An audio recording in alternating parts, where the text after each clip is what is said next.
Mga kwento ng lagim.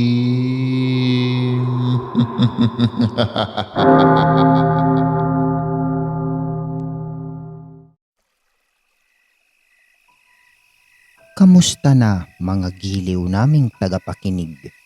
Maaari po kayong mag-send sa amin ng mga kwentong katatakutan at pwede po kayong mag-like at mag-comment kung nasang lugar po kayo para ma-shoutout po namin kayo sa susunod naming kwento. Maraming salamat mga giliw naming tagapakinig. Don't forget to like and subscribe our channel para palagi po kayong updated sa mga kwentong katatakutan. Pagdating sa bahay, ay kinausap ni Lolo Berting ang apo. Umiiyak ang dalagita. Masama ang loob sa nangyari sa singsing. Baka raw magalit si Gabriel. Sinakya na lang na matanda ang damdamin ng apo at sinabing kung talagang mahal siya nito ay hindi nito ikagagalit ang pagiging bato ng singsing. Natigilan si Samia. Naisip niyang may punto ang kanyang lolo. Madalas ay nakikita ni Lolo Berting si Samia na tila may kinakausap kahit wala naman siyang nakikita. Kapag alam nito na palapit siya, ay biglang tumitigil sa pagsasalita. Sabi ng ibang tao, baka raw nabaliw mula nang makarating sa palasyo ng mga engkanto. Pero ayon mismo kay Lolo Berting, bukod sa pagsasalita nito ng mag-isa, ay normal naman daw lahat ang kilos nito. Basta lagi niyang naririnig ang pangalang Gabriel na binabanggit nito. Nagpatuloy ang mga kakathang pagsasalita at pagkilos ni Samia na tila in love. Minsan ay malungkot, madalas ay masaya. Hindi na alam ni Lolo Berting ang gagawin. Hindi rin makayang gamutin ng albularyo ang dalagita. Ipinagdarasal na lang niya ito. Matuling lumipas ang 3 taon na ganun ang sitwasyon nila. 18 na si Samia. Ang matanda ay mahina na dahil sa sakit. Binilinan niya ang apo na alagaan at ingatan ang sarili dahil malapit na siyang mawala sa mundo, ani ni Samia. Huwag siyang alalahanin dahil susundin niya ang bili nito.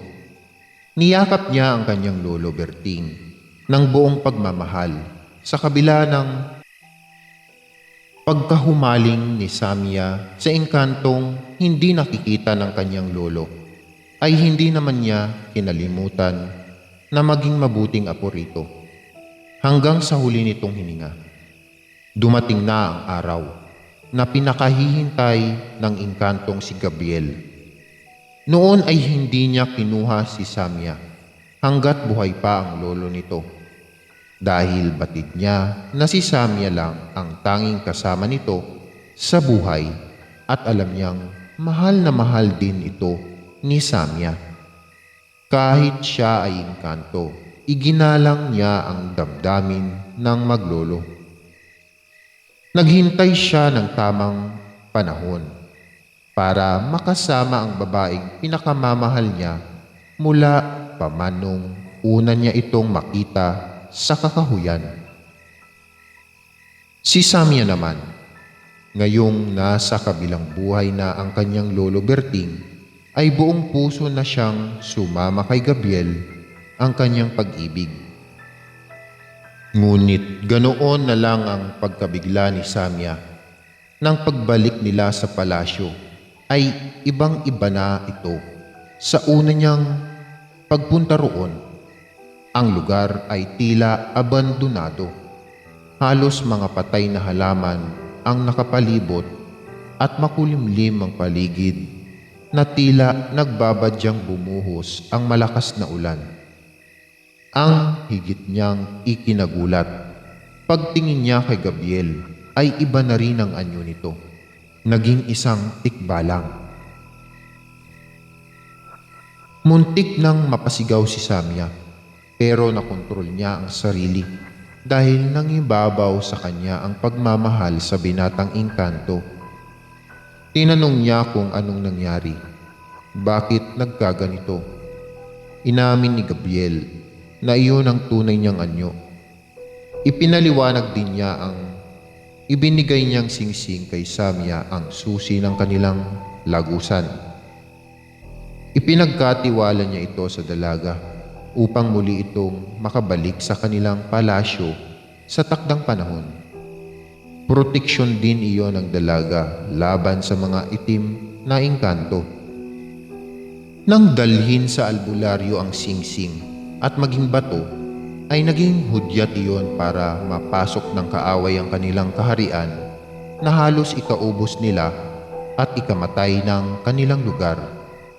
At dahil nga wala na ang singsing, siya na lang mismo ang palaging nagbabantay sa dalaga.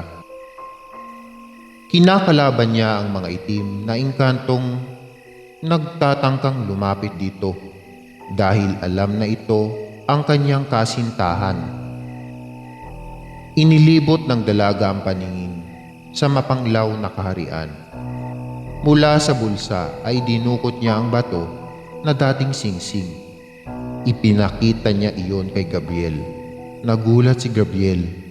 Hindi makapaniwalang nasa pangangalaga pa iyon ng dalaga. Ani ni Samya, kahit ang singsing ay naging bato, kahit ang palasyong iyon ay gumuho, at kahit pa ang nobyo niyang gwapo ay maging tikbalang natuliro, ang pag-ibig niya rito ay hindi magbabago. Kung ano ang damdamin niya rito, 3 taon na nakalipas, ay iyon pa rin ang damdamin niya rito ngayong at hanggang sa wakas. Walang masabi si Gabriel. Hindi siya nagkamali ng babaeng inibig ito. Man ay iba sa kanyang uri. Niyakap niya ito ng mahigpit at hinagkan sa labi. Habang magkalapat ang kanilang mga labi, ang bato ay unti-unting bumalik sa pagiging singsing nito at ang paligid ay unti-unting nagliliwanag. Nagkaroon ng buhay at kulay, kaya sa muli nilang pagdilat, ganoon na lang ang kanilang tuwa. Sinabi ni Gabriel na matutuwa ang kanyang mga kalahi sa nangyari. Ang mga taga-baryo ay nagtataka sa biglang pagkawala ni Samya matapos ang libing ng kanyang lolo Berting. Hindi nila alam kung saan ito nagpunta, maliban sa albularyong si Kaenteng. Batid niya na ang dalaga ay tuluyan ng sumama sa nobyo nitong engkanto.